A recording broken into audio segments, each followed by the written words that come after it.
জয় শ্রীকৃষ্ণ।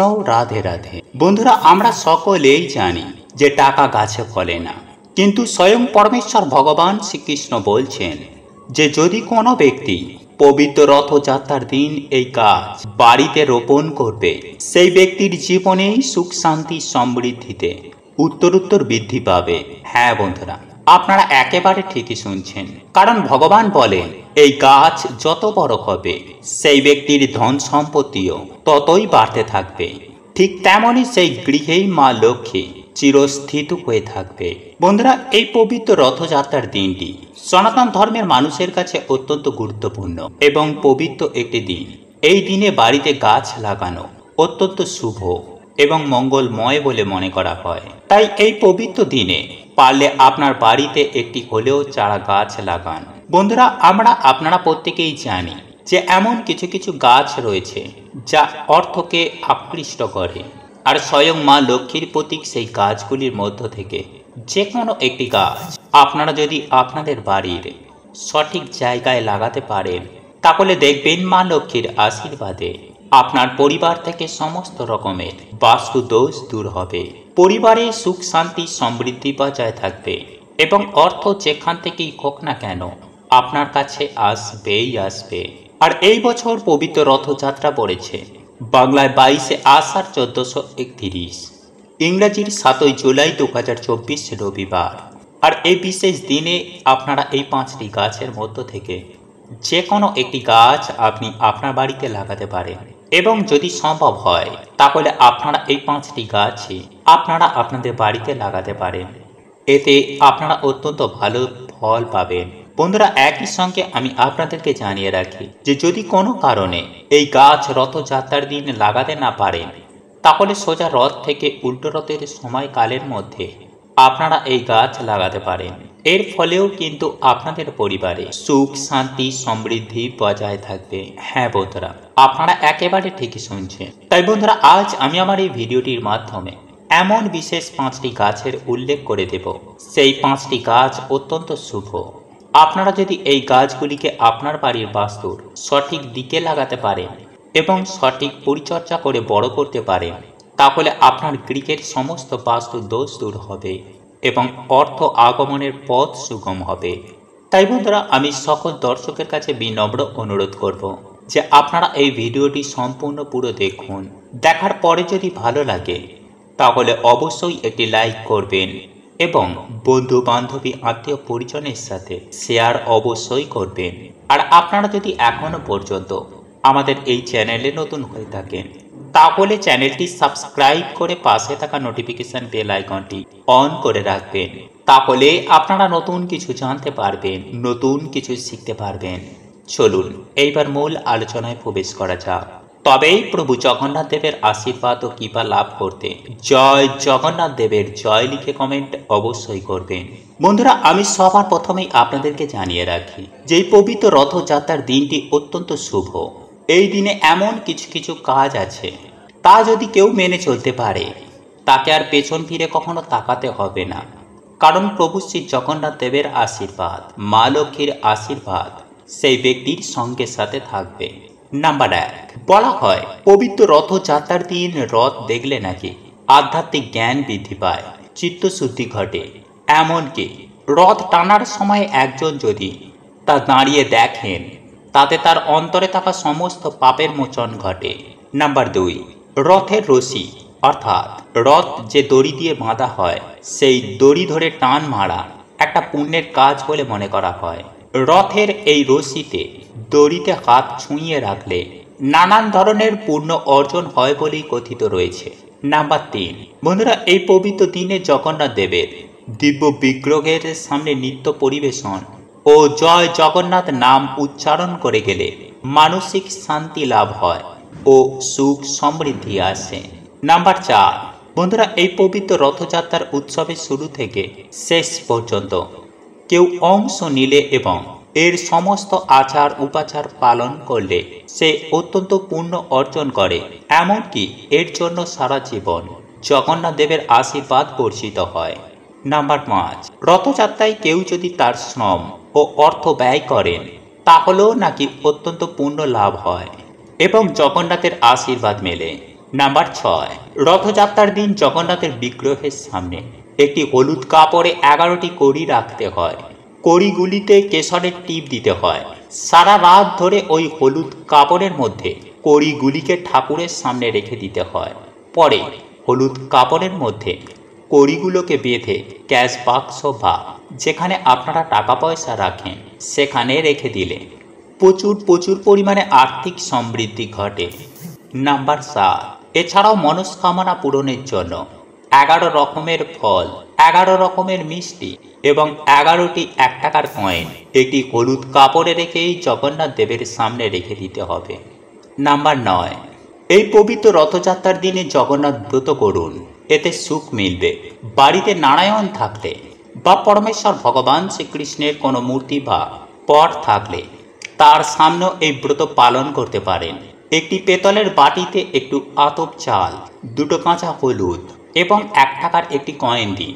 এরপর এই বাটিটি প্রভু জগন্নাথ দেবের সামনে রেখে দিন। উল্টো রথের শেষ লগ্নে এই বাটিটি তুলে নিন এবং বাটিতে থাকা সমস্ত ভুজ্জি কোনো মন্দিরে বা ভিক্ষুককে দান করলে আপনার যে কোনো মনস্কামনা পূর্ণ হয়ে যাবে। নাম্বার 10, বন্ধুরা এই দিনে হতাশা, দুঃখ, কষ্ট, জ্বালা, যন্ত্রণা, রোগ ব্যাধি ও দারিদ্রতা থেকে রেহাই পেতে প্রভু শ্রী জগন্নাথ দেবের স্মরণের মতো আর কোনো আশ্রয় হয় না বলেই বিষ্ণুপ্রেমের আধ্যাত্মিকবাদীরা দাবি করেন তুলসী জগন্নাথ দেবের সবচেয়ে প্রিয় জিনিস। এই দিন 108টি তুলসী পাতা দিয়ে মালা তৈরি করুন। তবে তুলসী পাতা ফুটো করে এই মালা তৈরি করবেন না। তুলসী পাতার ডগাগুলিকে বেঁধে এই মালা তৈরি করতে হবে। 108টি পাতা না থাকলে 54টি পাতা দিয়ে মালা তৈরি করতে পারেন। তৈরি মালা জগন্নাথ দেবের গলায় পরিয়ে দিতে হবে। এতে আপনার জীবনে থাকা সমস্ত প্রকারের দুঃখ, কষ্ট, জ্বালা, যন্ত্রণা, রোগ ব্যাধি, দারিদ্রতার নাশ হয়ে যাবে। বন্ধুরা, কথিত রয়েছে পবিত্র রথযাত্রার দিনে বিষ্ণু শাস্ত্র শব্দটি উচ্চারণ করলে স্বর্গে ঠাঁই মেলে। এছাড়াও এই দিন রথের সামনে মাটিতে ডন্ডি কাটলে এবং রথে মাথা ছোঁয়ালে স্বর্গ সুখ যেমন নিশ্চিত হয়, ঠিক তেমনই প্রভু শ্রী জগন্নাথ দেবের আশীর্বাদ পাওয়া যায়। ঠিক তেমনই বন্ধুরা, আমরা প্রত্যেকেই জানি যে গাছপালা প্রকৃতির বরদান। গাছ লাগানো পরিবেশের জন্য অত্যন্ত ভালো। সবুজ গাছপালা আপনার চারপাশে পজিটিভিটি এবং সৌন্দর্য যোগ করে। বন্ধুরা, বাস্তুশাস্ত্র অনুসারে বাড়ির জন্য অনেক গাছগাছালি রয়েছে যা বায়ু পরিষ্কার করে এবং আশ্চর্যজনকভাবে বাস্তুতে পজিটিভ প্রভাব বিস্তার করে। তাই বাস্তুর জন্য সেরা কিছু গাছের মধ্যে প্রথমেই আমি যে গাছটির কথা বলবো তা হলো লাকি ব্যাম্বু। বন্ধুরা, বাস্তু অনুসারে এই লাকি ব্যাম্বু আপনারা গৃহে আনুন, কারণ এটি আপনার বাড়িতে সৌভাগ্য, খ্যাতি, শান্তি ও ধন সম্পদ নিয়ে আসে। এটি আপনার বাড়ি বা অফিসে এটিকে লাগিয়ে রাখুন। এই গাছ আপনার জীবনে প্রচুর পরিমাণে সুখ, শান্তি, সমৃদ্ধি টেনে আনবে। বন্ধুরা, অনেকেই হয়তো ফ্ল্যাটে আছেন, হয়তো তাদের সামনে উঠোন বা বাগান কিংবা ছাদ বাগান নেই। তারাও কিন্তু বাড়িতে একটি টবের মাধ্যমে একটি ব্যাম্বু ট্রি লাগাতে পারেন। এই লাকি ব্যাম্বু গাছ আপনার বাড়ির সমস্ত রকম বাস্তু দোষ যেমন দূর করবে, ঠিক তেমনই আপনার পরিবারে সুখ শান্তিতে ভরিয়ে তুলবে। তাই বন্ধুরা, আপনাদের পক্ষে যদি সম্ভব হয় তাহলে এই পবিত্র রথযাত্রার দিন বাড়িতে নিয়ে আসুন একটি লাকি ব্যাম্বু গাছ এবং আপনাদের বাড়ির ড্রয়িং রুমে লাগান। আর যদি আপনার বাড়িতে লাকি ব্যাম্বু গাছ আগে থেকেই থেকে থাকে তাহলে আপনি নিজের অফিসে বা দোকানে লাগাতে পারেন। এমনকি এই গাছটি বেডরুমে লাগানো অত্যন্ত ভালো, কারণ এই গাছটির কোনো রকম নেগেটিভিটি নেই। এটি সব দিক থেকেই নেগেটিভিটিকে দূর করে। বন্ধুরা, এরপর দ্বিতীয় যে গাছটির কথা বলবো তা হলো নিম গাছ। বন্ধুরা, এই নিম গাছ এমন একটি উদ্ভিদ যা ভালো শক্তির প্রচার করে। বন্ধুরা, বাস্তুশাস্ত্র অনুসারে আপনার বাড়ির উত্তর পশ্চিম কোণে একটি নিম গাছ লাগাতে হবে এই পবিত্র রথযাত্রার দিন, তাহলে আপনারা অত্যন্ত ভালো ফল পাবেন। তবে বন্ধুরা, এই নিম গাছ কিন্তু ইনডোর প্ল্যান্ট হিসাবে বাড়ির বারান্দায় বা ব্যালকনিতে না লাগানোই ভালো। তাই বন্ধুরা, আপনাদের বাড়ির সামনে যদি ছোট একটুখানি উঠোন থাকে তাহলেই আপনারা বাড়িতে এই নিম গাছ লাগাতে পারেন। এবং নিম গাছ বাড়ির যে কোনো দিকে লাগানো একদম শুভ নয়, তাই সঠিক দিকেই লাগাবেন। আর এই নিম গাছ লাগানোর জন্য সঠিক দিক হচ্ছে উত্তর পশ্চিম কোণ। বন্ধুরা, এরপর তৃতীয় যে গাছটির কথা বলবো তা হলো কলা গাছ। হ্যাঁ বন্ধুরা, আপনারা একেবারে ঠিকই শুনছেন। আর এই গাছটি রথযাত্রার দিন বাড়িতে লাগানো সব থেকে ভালো, সর্বোৎকৃষ্ট বলা যেতে পারে, সেটি হলো এই কলা গাছ। বন্ধুরা, এই কলা গাছ বাড়িতে লাগানো রথযাত্রার দিন সব থেকে বেশি ভালো, কারণ এই কলা গাছটিকে বাড়ির জন্য অন্যতম সেরা উদ্ভিদ হিসাবে বিবেচনা করা হয়েছে। কারণ এটি পবিত্র এবং এই কলা গাছের পূজা করা হয়। কারণ শাস্ত্র অনুসারে কলা গাছটি বাড়ির বাস্তুর জন্য সেরা। কারণ এই কলা গাছকেই ভগবান বিষ্ণুর প্রতীক হিসাব বলে মনে করা হয়। বন্ধুরা, বৃহস্পতিবার ভগবান বিষ্ণুর দিন হিসাবে বিবেচিত করা হয়।